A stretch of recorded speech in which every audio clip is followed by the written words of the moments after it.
family tree grows deep and strong, branches far and wide, branches far and wide. Over 100 years ago, American chestnut trees were almost wiped out by a devastating blight.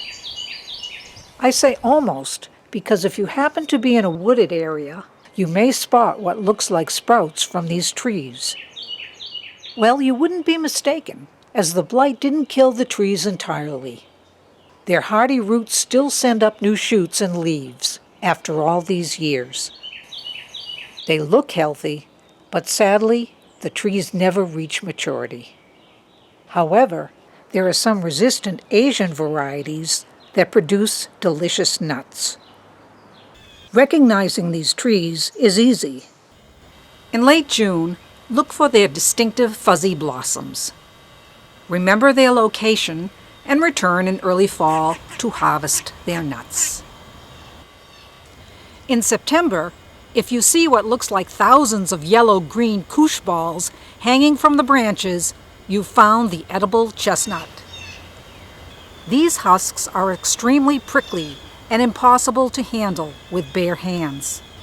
The trick is to wait until nighttime temperatures are in the low 40s or for first frost.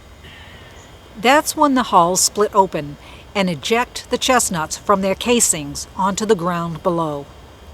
If you spot some partially split open husks on the tree, you can coax them to drop with a long stick. Several trees have the name chestnut. Don't confuse edible chestnuts with poisonous horse chestnuts. Horse chestnuts have palmate leaves. Their husks have only a few spines and usually contain just one nut with a big eye. Leaves of edible chestnuts are shiny with holly-like points. Their husks are covered with innumerable spines and often contain 2 to 3 nuts.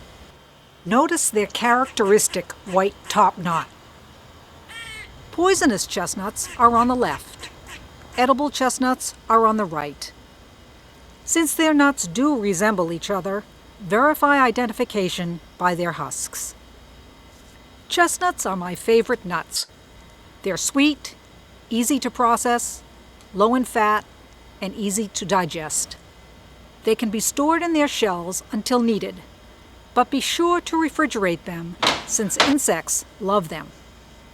I learned that the hard way.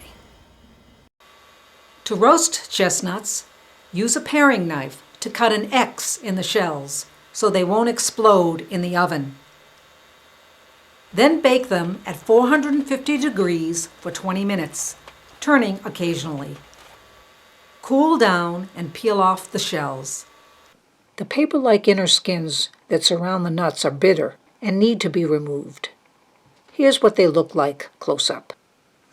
Eat as is or put in stuffing, cakes, casseroles, or soups. Another way to deal with chestnut shells is to drop them into boiling water for about 5 to 7 minutes. There's no need to slice them. If you want firmer nut meats, cook them for a shorter time. Rinse with cold water. Pierce and peel off the shells.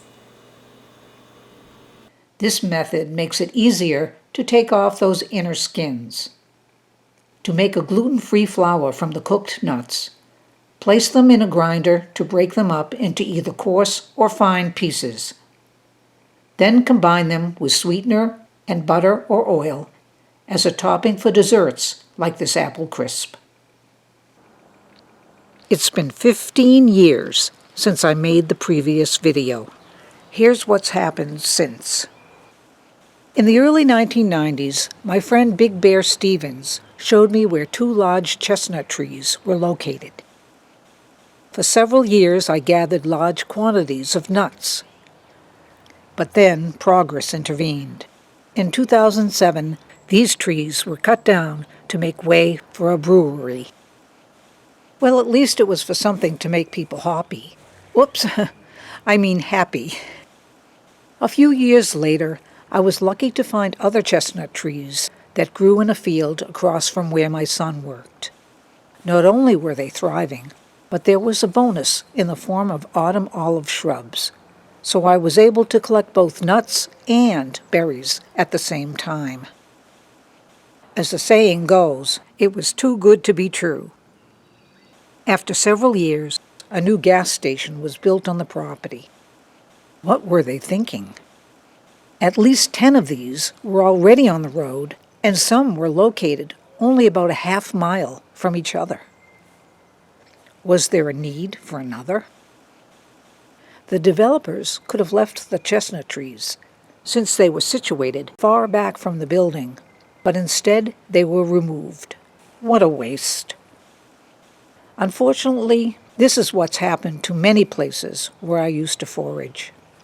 Beautiful areas keep disappearing, victims of development.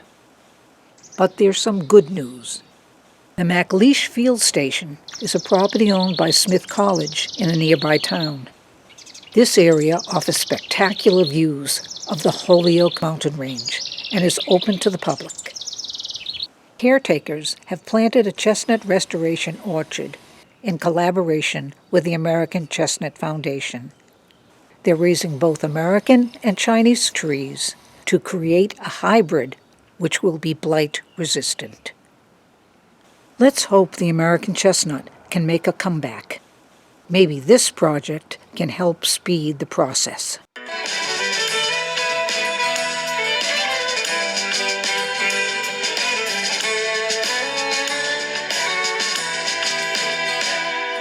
My family tree grows deep and strong, branches far and wide, branches far